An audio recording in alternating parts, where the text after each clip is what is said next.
అండి, అందరూ ఎలా ఉన్నారు? బాగున్నారా? నేను బాగున్నానండి. ఇదేమిటి అనుకుంటున్నారా? ఇది పులిహార పోపు. ఇది మీకు చాలాసార్లు నేను ఫస్ట్ ఆఫ్ ఆల్ దుర్గాష్టమి అండి, అందరికీ దుర్గాష్టమికి మీకు శుభాకాంక్షలు. సో మీకు నేను చాలాసార్లు చింతపండుతో చేసిన పులిహార మీకు నేను షేర్ చేస్తాను.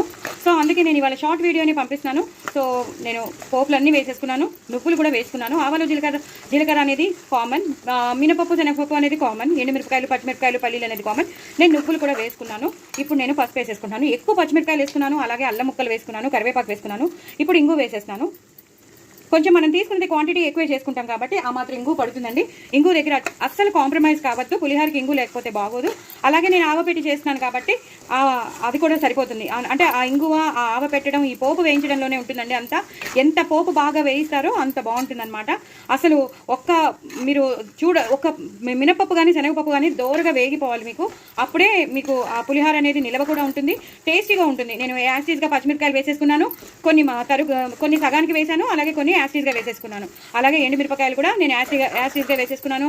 ఎక్కువ కరివేపాకు వేసుకున్నాను, ఇంగు పోపు వేసాను, అలాగే నేను పసుపు కూడా వేసేసాను. ఇంకొంచెం ఇంగు పడుతుందండి,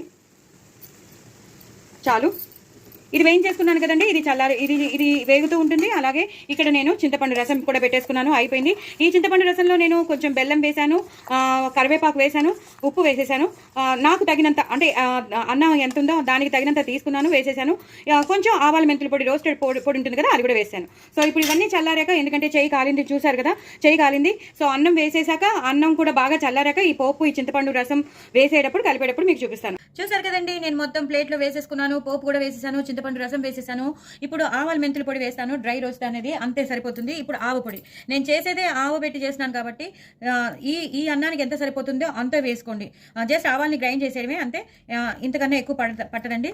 నేను పోపులో వేయను, అలాగే రసంలో కూడా వేయను, ఎందుకంటే చేదొచ్చేస్తుందని. ఇప్పుడు ఇందులో వేస్తే మాత్రం కరెక్ట్గా కలిసిపోతుంది. ఇది బాగా కలిపాక చూపిస్తానండి, ఎందుకంటే చేయి మండుతుంది కదా, నెమ్మదిగా కలుపుతాను. సో ఇది బాగా కలిపాక మీకు చూపిస్తాను. చూసారు కదండి, మొత్తం అంతా నేను కలిపేసుకున్నాను. పులిహార చక్కగా అంతా కలిపేసుకున్నాను. ఆవు పొడి కానీ, ఆవాల మెంతుల పొడి కానీ, నేను చింతపండు రసంలో బెల్లం వేసానని చెప్పాను, సో దట్ గుళ్ళో పులిహార మనకి టేస్ట్ వస్తుంది. సో ఇలా యాసిడ్గా మిరపకాయలు వేసేసాను, యాసిడ్గా పచ్చిమిరపకాయలు వేసేసాను. ఎవరు కావాలంటే వాళ్ళు ఎండుమిరపకాయ కొరుక్కుని తినచ్చు, లేదా పచ్చిమిరపకాయ కొరుక్కుని తినచ్చు. అలా చాలా మిరపకాయలు ఉన్నాయండి, అలా చాలా వేసేసాను. ఇగో చూసారు కదా, ఎన్నెన్నో వస్తూ ఉంటాయి.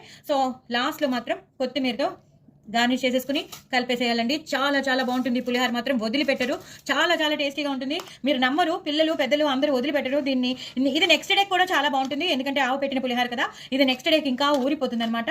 మొత్తం అంతా ఇలా కలిపేసుకోవాలండి. అయిపోయిందండి. నా ఛానల్ మాత్రం సబ్స్క్రైబ్ చేసుకోవడం అసలు మర్చిపోద్దు. ఎంతో టేస్టీ అయిన పులిహార, అంత గ్లింప్సెస్ ఇచ్చేసాను కాబట్టి మీరు చేసేసుకోండి, చాలా ఈజీగా ఉంటుంది. బాయ్.